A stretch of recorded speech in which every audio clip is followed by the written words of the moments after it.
സംസ്ഥാനത്ത് അതിശക്തമായ മഴയ്ക്ക് സാധ്യതയെന്ന കേന്ദ്ര കാലാവസ്ഥാ വകുപ്പിന്റെ മുന്നറിയിപ്പ്. വടക്കൻ ബംഗാൾ ഉൾക്കടലിൽ പുതിയ ന്യൂനമർദ്ദം രൂപപ്പെട്ടതോടെയാണ് മഴ ശക്തമാകുമെന്ന മുന്നറിയിപ്പ് ലഭിച്ചത്. കോഴിക്കോട്, കണ്ണൂർ, കാസർഗോഡ് ജില്ലകളിൽ ഇന്ന് ഓറഞ്ച് മുന്നറിയിപ്പാണ്. വിശദാംശങ്ങളുമായി സൂര്യഗായത്രി ചേരുന്നുണ്ട്. സൂര്യ, സംസ്ഥാനത്ത് മഴ കനക്കുമെന്നാണ് ഇപ്പോൾ അറിയാൻ സാധിക്കുന്നത്. എന്തൊക്കെയാണ് വിശദാംശങ്ങൾ?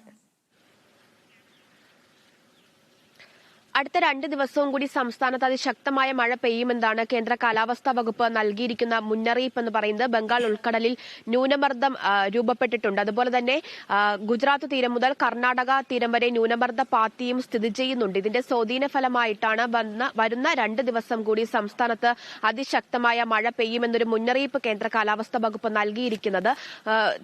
വടക്കൻ ജില്ലകളിൽ അതിശക്തമായ മഴയ്ക്ക് സാധ്യതയുണ്ട് എന്നതാണ് കാലാവസ്ഥാ വകുപ്പിന്റെ മുന്നറിയിപ്പ് സൂചിപ്പിക്കുന്നത്. പ്രത്യേകിച്ച് കോഴിക്കോട്, കണ്ണൂർ, കാസർഗോഡ് ജില്ലകളിൽ തീവ്ര മഴ തന്നെ പെയ്യുമെന്നതാണ് മുന്നറിയിപ്പ് വ്യക്തമാക്കുന്നത്. അതുകൊണ്ട് തന്നെ ഓറഞ്ച് മുന്നറിയിപ്പാണ് കോഴിക്കോട്, കണ്ണൂർ, കാസർഗോഡ് ജില്ലകൾക്ക് നൽകിയിരിക്കുന്നത്. കൂടാതെ തൃശൂർ, പാലക്കാട്, മലപ്പുറം, എറണാകുളം ജില്ലകളിൽ യെല്ലോ അലേർട്ടും നൽകിയിരിക്കുകയാണ്. മറ്റ് ജില്ലകളിൽ നിലവിൽ മഴ മുന്നറിയിപ്പുകൾ ഒന്നും തന്നെ നൽകിയിട്ടില്ല.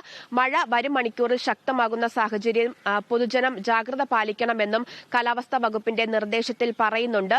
ഈ മഴ പെയ്യുന്ന സാഹചര്യത്തിൽ മോശം കാലാവസ്ഥയ്ക്കും അതുപോലെ തന്നെ ഉയർന്ന തിരമാലയും ഉണ്ടാകാനുള്ള സാധ്യത കണക്കിലെടുത്ത് തീരദേശ മേഖലയിൽ താമസിക്കുന്നവർ അതീവ ജാഗ്രത പാലിക്കണമെന്നും മുന്നറിയിപ്പിൽ വ്യക്തമാക്കുന്നു. മലയോര മേഖലകളിൽ താമസിക്കുന്നവർക്കും ജാഗ്രതാ നിർദ്ദേശം നൽകിയിരിക്കുകയാണ്. മത്സ്യബന്ധനത്തിന് വിലക്ക് ഏർപ്പെടുത്തിയിട്ടുണ്ട്. കേരള, കർണാടക, ലക്ഷദ്വീപ് തീരങ്ങളിലാണ് മത്സ്യബന്ധനത്തിന് വിലക്ക് ഏർപ്പെടുത്തിയിരിക്കുന്നത്. വടക്കൻ കേരള തീരം മുതൽ ലക്ഷദ്വീപ്, കർണാടക തീരങ്ങളിലാണ് മത്സ്യബന്ധനത്തിന് വിലക്കുള്ളത്. ഒരു അറിയിപ്പുണ്ടാകുന്നത് വരെ മത്സ്യത്തൊഴിലാളികൾ കടലിനുള്ളിലേക്ക് പോകരുത് എന്നതാണ് മുന്നറിയിപ്പിൽ സൂചിപ്പിക്കുന്നത്. വരും മണിക്കൂറിൽ സംസ്ഥാനത്ത് എല്ലാ ജില്ലകളിലും ഒറ്റപ്പെട്ട മഴയ്ക്കുള്ള സാധ്യതയാണ് കാലാവസ്ഥാ വകുപ്പിന്റെ മുന്നറിയിപ്പിൽ വ്യക്തമാക്കിയിരിക്കുന്നത്. ശരി, സൂര്യഗായത്രി.